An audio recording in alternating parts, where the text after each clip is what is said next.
subjetiva. A imunidade de imprensa é uma imunidade que protege não uma editora ou uma gráfica, por exemplo. A imunidade de imprensa, ela não fala quem está imune. A imunidade de imprensa, ela dispõe para a gente, indica o que é que está imune à incidência de impostos.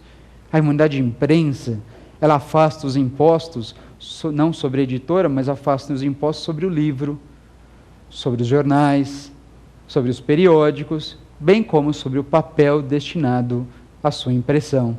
Então, é uma imunidade que protege o objeto e não a pessoa. Isso é interessante lembrar, porque nas 3 primeiras imunidades, que eu aqui apenas indiquei, como a recíproca, a religiosa, a imunidade condicional, essas 3 primeiras são imunidades subjetivas. Cuidado, hein? As 3 primeiras imunidades do artigo 150, inciso 6º da Constituição, são imunidades subjetivas, porque elas protegem pessoas.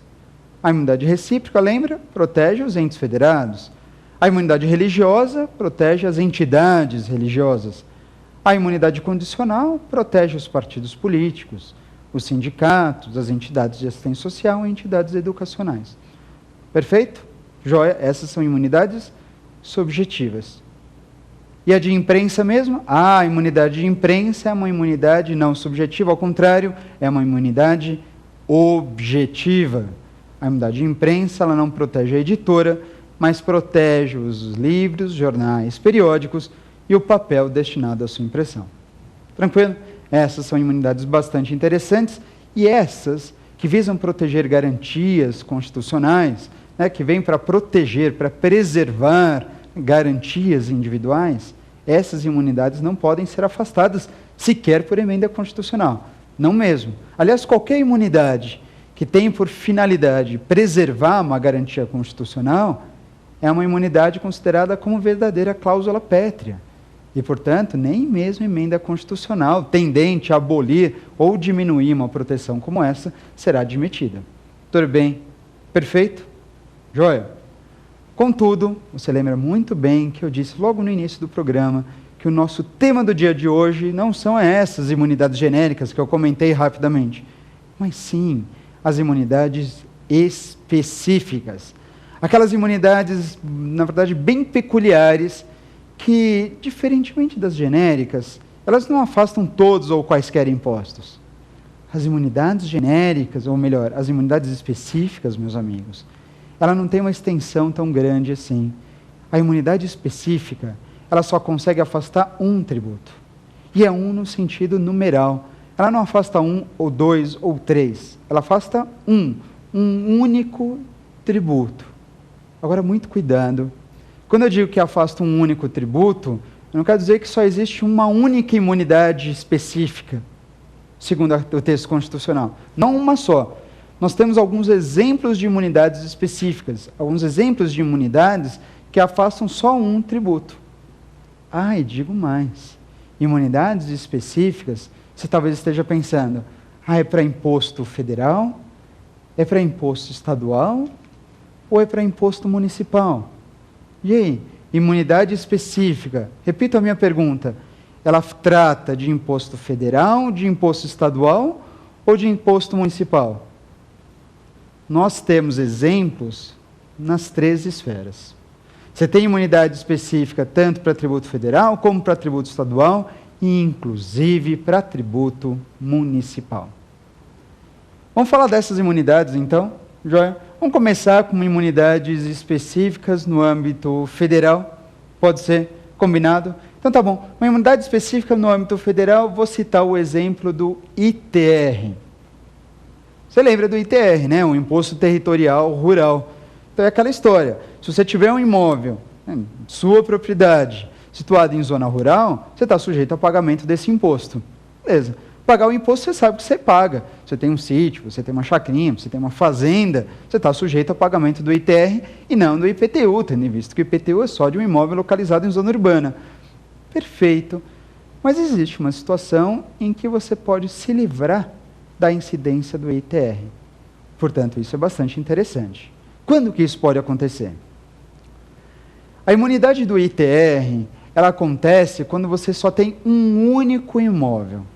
um único imóvel que se situa justamente em zona rural, não podia ser diferente. Só que além de se tratar do único imóvel localizado em zona rural, é preciso que esse imóvel ele tenha mais uma qualidade. É preciso que esse imóvel tenha mais uma característica. E que característica é essa? É preciso que esse imóvel, o único que você possui, situado em zona rural, seja considerado também como pequena gleba. Nossa, como é que é então? São duas características que você deve vir reunidas, né, vê-las melhor reunidas, para que então você esteja livre da incidência do ITR.